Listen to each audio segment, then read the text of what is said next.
Whenever rug hookers gather, the discussion often turns to whether rug hooking is an art or a craft. We recently had an opportunity to delve into this issue with 3 award-winning rug hookers. Iris Vermeulen, winner of the 2017 OHCG Original Category and Rowan Award. Martina Monroe, winner of the Juror's First Award at the 44th Juried Exhibition at the Art Gallery of Northumberland. And Linda Johnston, winner of the People's Choice Award at the 44th Juried Exhibition at the Art Gallery of Northumberland. We also included a local artist who's not a rug hooker. She works at Edward Jones Financial in Coburg, a business that regularly showcases local artwork in its windows. Using businesses like Edward Jones or restaurants or galleries to showcase our work is an excellent tool to promote rug hooking. And finally, we spoke with the executive director of the Art Gallery of Northumberland, where 2 of our artists recently won prizes for their work. Diane Algera was there to moderate the discussion in both instances.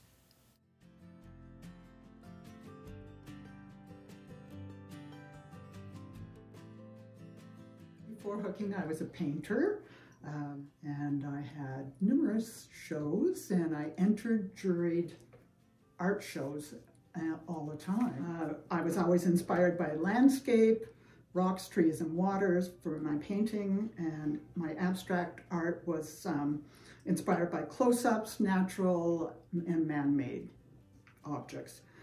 In 1998, I went to the Needlecraft exhibition in Toronto and saw rug hooking for the first time and absolutely fell in love with it. And my first teacher then was Barb Darcy, and teacher and mentor. And her enthusiasm for rug hooking was just contagious. It was wonderful. My painting background then carried over into my rug hooking.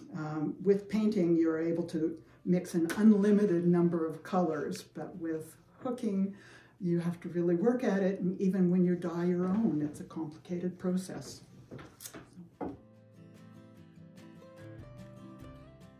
Okay, this is called Palm Fronds, and I hooked it finished it in 2016.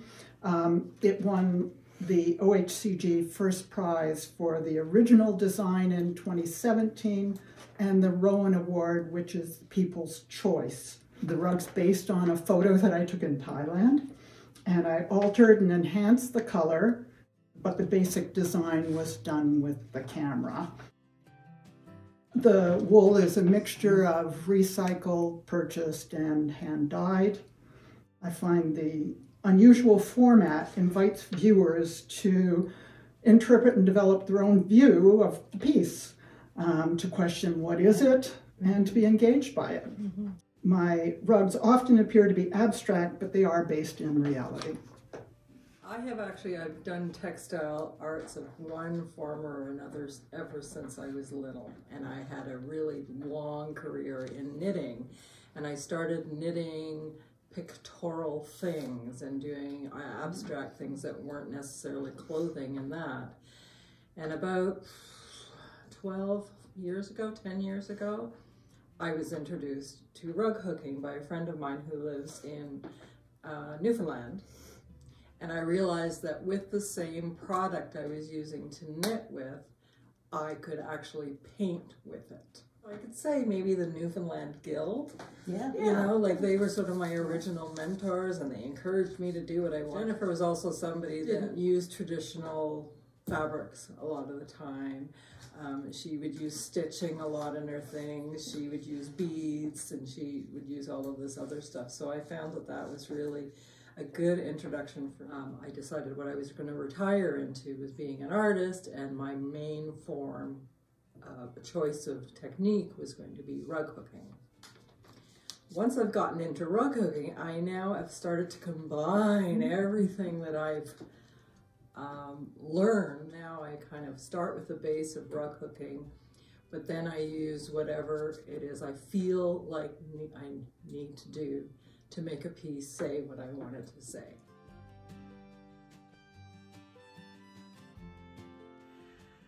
I was shocked that it won, because textile hasn't normally won things. I won $500, as well as in a year and a half, 2 years from now, I have a show at the Art Gallery of Northumberland, which I'm really looking forward to doing. Quite often, a lot of my pieces start with inspiration. It's all in my head and I can visualize it in my head. And this one pretty much turned out exactly how it was in my head. I knew I was going to rug hook the tree and the ground underneath. I've been taking some fabric painting classes, so I did some fabric painting and cutting it up and reassembling it and then embroidering it. Ferns are knit, and they're ones that I've just sort of, I started off crocheting them, didn't like how it looked, so pulled them out and knit them. And then I really, really wanted to do these mushrooms. When I saw the fabric, the purpley blue, for some reason I thought mushrooms. But the actual mushroom piece, I had to sort of figure it out as I was going. So I do find most of my pieces they start with something I know, and then I think, I want it to look this way, and I have to figure out what do I do to make it work or look the way I want it to look. I got into rug hooking in the, I think it was the 1990s. I finished it in 2014. And this was really the first thing I made. And when we moved, I took with one-on-one with Loretta Moore, and she said, well, where's your frame? And I said, well, what's a frame? So she go, well, girl, she brought me a frame and I put it on, and it changed everything. At the Kingston Group. Hey girls. So anyway, I joined there, and really, if it wasn't for Donna Van Dusen and Betty and Roz and all the girls there, I don't even know if I'd be doing rug hooking. They were tremendous mentors and very supportive, and I've just been hooking ever since, and I absolutely love it.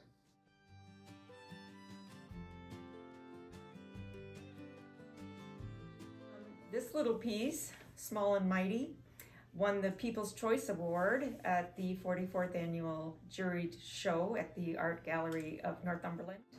So Martina and I won the top 2 awards at this show. That was open to all artists in Ontario of all disciplines. So we were pretty chuffed to win, and shocked, I think. Yeah. Anyway, this is a piece that I hooked as a part of a course. It was about looking through glass and trying to, make the distortion work. I hooked it all. I needle felted some, and the part where the cat is looking through the bowl is needle felted, just to give it a bit of a different appearance. Materials used, oh yes, and then his whiskers are fishing line. Yeah, just wool yarn and wool for needle felting. Maybe Veronica, you can tell us a little bit about your background. Graduated from Sheridan School of Crafts and Design and set up my own small business for a number of years. I was a weaver, doing local shows, gradually moved away from the loom, got into more one-of-a-kind pieces using woven bits and paper. Hired at Edward Jones largely to hang art on the walls in the office. And it's been really great. So I've been there for 13 years. We're in our 3rd location now with the best windows downtown. Oh, yeah. Fantastic. Yeah. And it's a real privilege for me to do this. I love doing it. I really enjoy hanging the shows, working with individual artists. It's so now.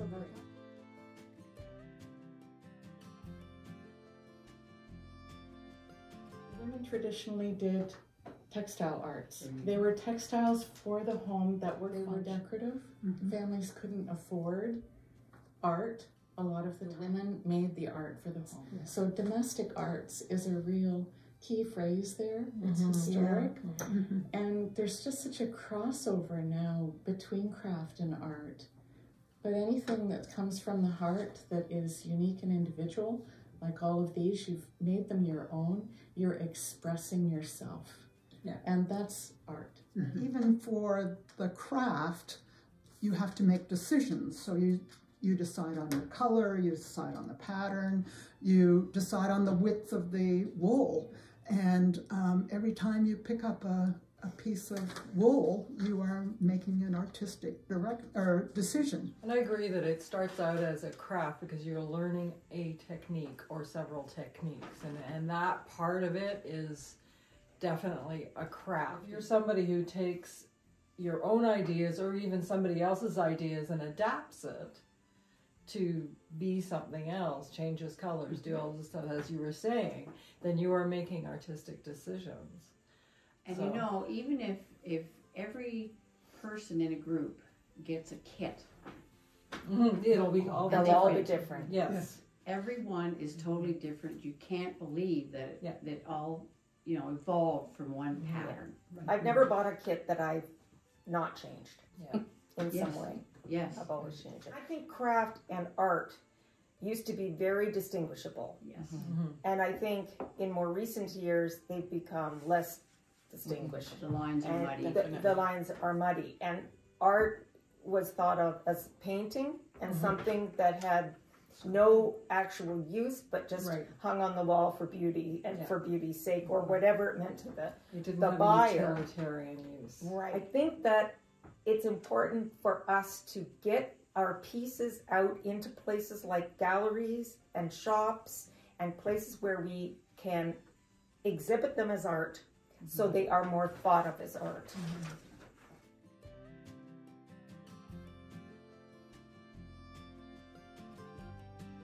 Ooh. I think I first entered juried shows.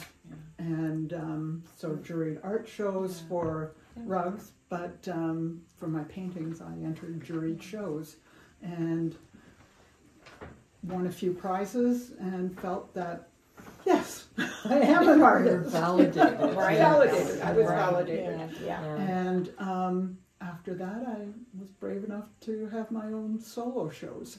Now, with rug hooking, I entered this one in the art gallery, Northumberland Art Gallery. It was accepted, and I think I was the only fiber arts. How long ago was that? This was 2018, and but it was accepted and didn't win a prize. And yes, I do think entering juried competitions and just putting it out there. You Yes. just have to put it out there. If you're too afraid to show it, Just got to push it a little yeah. and be prepared for rejection. You Yes. know, like it's refusal. just refusal. The Yeah, thing that's that I- softer. Yeah. The thing that I've dealt with is I figure I still want to do it because I want to do it. Yes, believe And in whether yourself. or not it sells is inconsequential to the actual piece I am making. Perfect. It's wonderful if somebody else feels enough about it that they are going to buy it. But I don't base my self-esteem on how they feel, other people feel about it, and whether or not I sell it. I base it on how I feel about the piece at the end of it. And that's the most important thing to me. And if I lose that, then I'm not interested in doing it anymore. I'm a little different than that. Yes. We have different points of view and different Yeah. processes and different styles entirely. Yeah. Neither's right, neither's wrong. But Well, I I, would argue with that. fine. But I will make, I've got doing shows and things through actually a fine artist near my cottage, John Shea. He highly encouraged me to join him in the Rideau Lake studio tour. I can't judge what other people are going to like. You know, ones I might have had for 3 or 4 years, I'd still bring them back and put them out, and then someone would say, "Oh my God, I love that," and you know. But why didn't it sell the other 3 years? You know, so you don't know what people are going to like. No, so you have to do what you like. Yeah, so I do, and I Yeah. like the hooking part. I like Yeah. to make it, and I can't keep them all. But that's what really started me. I had a bunch of pillows. I was taking them to the cot, and we stopped in Port Hope, and I went into a store. I said, you know, I make pillows. I happen to have some out in the car. She bought everyone 12. That's great. paid me cash, That's and great. then sold them. And that, I mean, that took me a good week to get over that, because that was really the first time. Tell them what you sold them for and what Oh, the store sold them for. so I didn't know what to charge. So I pretty much said $75 each, and she sold them for $225. Interesting. That was a wake-up call. And that whole thing about pricing is a whole other topic. Let's talk You about know. it. How do you determine your pricing? Yeah, that's tricky. I'm going to throw that open. Yeah, to that's everybody. tricky, because if I've had something for a few years and I really would like it to go, I will price it lower than some of the others just to move it. If it's one that's been a lot of work and shouldn't go for less, I don't. But I'm very conscious of not diminishing the value of the work or anybody else's work. So I think it is important that we do price things in the right way. I had a teacher, she was American, and she said, always cover your costs. That was her very first thing. She said $150 a square foot for primitives and $250 a square foot for fine cut and anything in between. That pricing must take into account what the market will bear, and one of a kind is important to buyers. Right. I Martina? probably do similarly. I do $1 to $1.50 per square inch. So when I was a weaver, I figured out per inch Yes. price, per width, per inch, and depending on which fabric I was using, Yeah. if I was using cotton or linen. You have to consider the fact that if you're selling something through a gallery, they're going to take 40 to 50% of Yeah. that. Quite often. You have to take that into consideration. You don't want to undercut yourself. Right. So I usually decide what I want for it and then mark it up that amount to Yes. go into a Yeah. store. Yeah, because you don't want someone seeing Yeah. a piece of yours in a shop that's Yeah. $200 and you've got it for $75. Yeah. Here's where a good example of crafts people come in. Someone who's using a pattern or has taken a class with someone and is doing pattern-based work, and they do a show and they just cover their costs. They're undercutting They are. professionals, and that makes it really challenging because the general population, the general consumer, average consumer doesn't understand the difference. Yeah. Exactly. Well, that's why I think studio tours are really good, because Yes. usually people are a little more educated. Yeah. They are more interested in buying something that's homemade, and they bring their wallets a lot of times. So it's I find it more rewarding to do studio.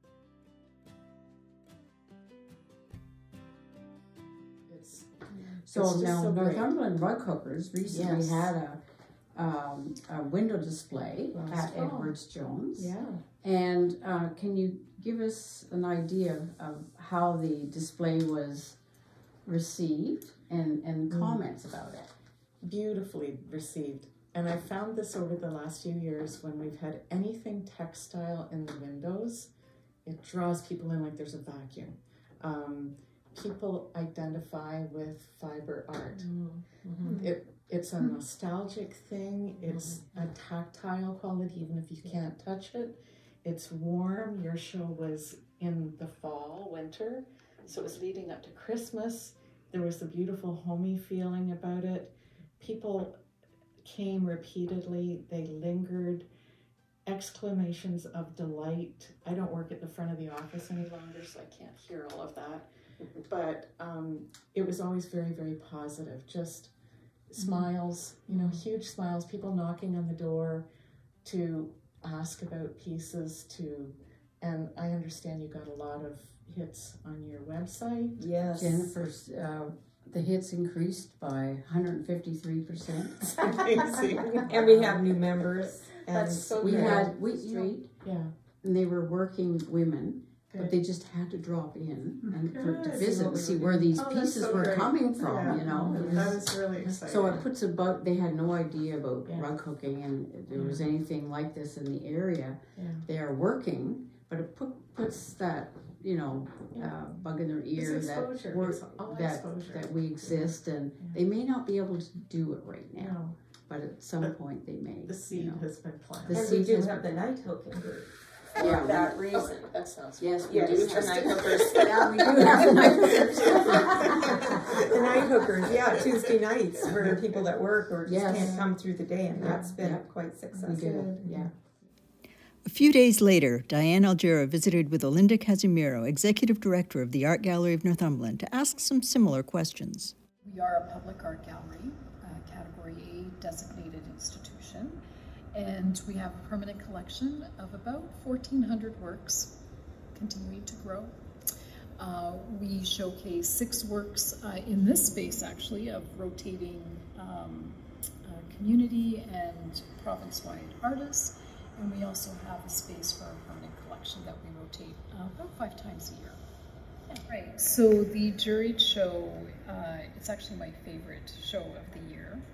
It really speaks to community and beyond. We invite the public to submit 2 works, maximum of 2 works.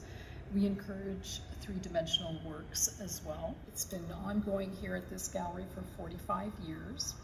And I think it was 5 years ago, we decided that the winner of that juried show would have an exhibition here at the gallery. And I think that that's really exciting for community, because with only 6 shows a year, that can be challenging to pick. It gives the committee a lot of, variety and it's difficult to choose, right? So opening it up like that to community and offering that opportunity to community is really lovely. With the juried show, I'm actually not a part of it other than organizing and bringing people together and getting the community excited about it. We typically invite 3 jurors, some from community and some from outside of community. So I get to watch and I get to prompt conversations with them as they are having a walk around the room. And so they immediately zoned into the piece that won. So the work that won, Deep in the Forest, was just, I think, on their radar right from the beginning, which was lovely. But I think for me, what really surprised me was the People's Choice Award, and that was a rug hooking piece as well, and that was really exciting. I think it just offered a different dimension to what the juried show has traditionally been, because to my knowledge, there has not been a fabric artist to have won the juried show. So really exciting. So when you think of rug hookers and the history of rug hooking and the need for rugs and how instrumental women were in creating something out of nothing, and you watch the history or you read about the history of rug hooking, I think that's where the craft side of it comes. But today, there are many who are creating these wonderful pieces that are inspired by nature or inspired by media, our social environment, nature. So they are the patterns that are being created and the tools, the types of fabrics that they're being used are, they're not necessarily craft-based, right? There's that artistic element, the form, color, line, which is traditional. So I do think it's becoming much more of an art form than its previous history. To round things out, we also posed the question of art versus craft to an artificial intelligence program. It searched the internet and came up with this answer. Rug hooking can be considered both an art and a craft. At its core, it involves the creation of a functional textile item using various techniques, such as hooking loops of yarn or fabric through a backing material. This aspect of rug hooking falls within the realm of crafting. However, rug hooking can also involve creative design choices and artistic expression, with rugs often incorporating intricate patterns, textures, and color combinations. The techniques used can vary widely depending on the desired effect, and rug hooking can involve a high level of skill and artistic vision. In this sense, rug hooking can be also considered a form of art. Ultimately, whether rug hooking is considered an art or a craft may depend on the specific piece being created and the intent behind it. Some pieces may prioritize functionality and durability over artistic expression, while others may be more focused on creating a unique and visually striking work of art. So there you have it. We hope you've enjoyed this discussion and will continue it within your own rug hooking groups. Bye for now.